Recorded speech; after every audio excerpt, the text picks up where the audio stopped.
For over 8 decades, millions have been inspired by the Christmas message originally expressed in 1926 by Dr. James Allen Francis when he wrote, "He was born in an obscure village, the child of a peasant woman.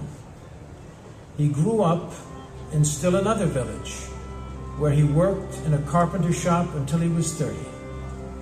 Then for 3 years he was an itinerant preacher. He never wrote a book. He never held an office. He never had a family or owned a house. He didn't go to college.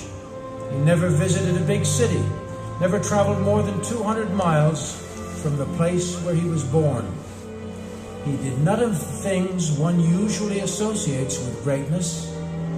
He had no credentials but himself. He was turned over to his enemies and went through the mockery of a trial. He was nailed to a cross between 2 thieves. While he was dying, his executioners gambled for his clothing, the only property he had on earth. And when he was dead, he was laid in a borrowed grave through the pity of a friend." Over 20 centuries have come and gone, and today he is the central figure on the human race and the leader of mankind's progress.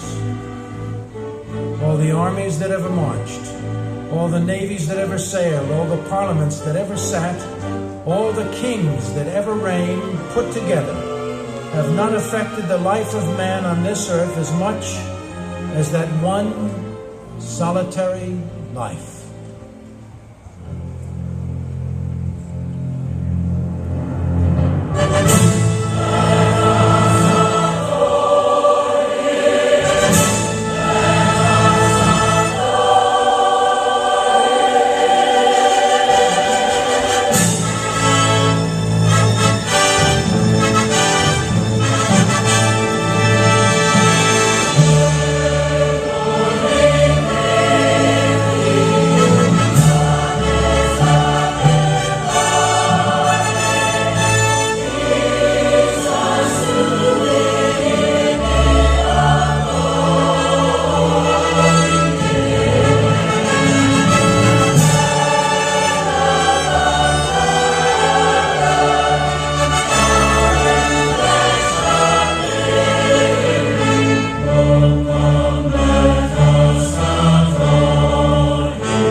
Although hundreds of years have passed, we still celebrate the birthday of that babe of Bethlehem.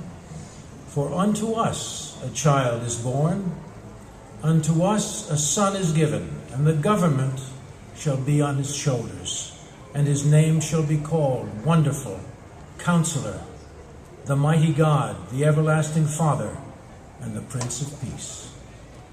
Hallelujah.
Ladies and gentlemen, we extend our sincere thanks to the Candlelight Choir, our featured soloists and guitarists, our sign language interpreter, the Candlelight Orchestra, bell choir, and fanfare trumpeters, our conductor, Nancy Sulahian, and tonight's special guest narrator, Jon Voight.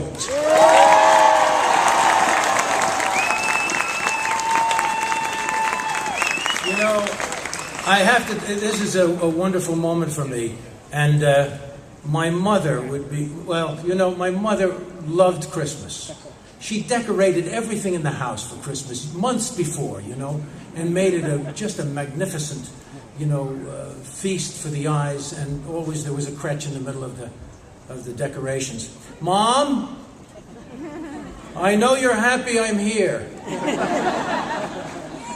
And yay, Mom. And I know you're with me now, and I want you to, and enjoying this wonderful, is this wonderful? You know, I don't take this for granted. It's when I first saw this group, there's a big airplane hangar where they rehearsed it, you know, and it's like an airplane hangar, but that's where they make the floats, you see. They had to move a couple of the floats. They had a parade out, while the parade was going on, they got these guys in and rehearsed.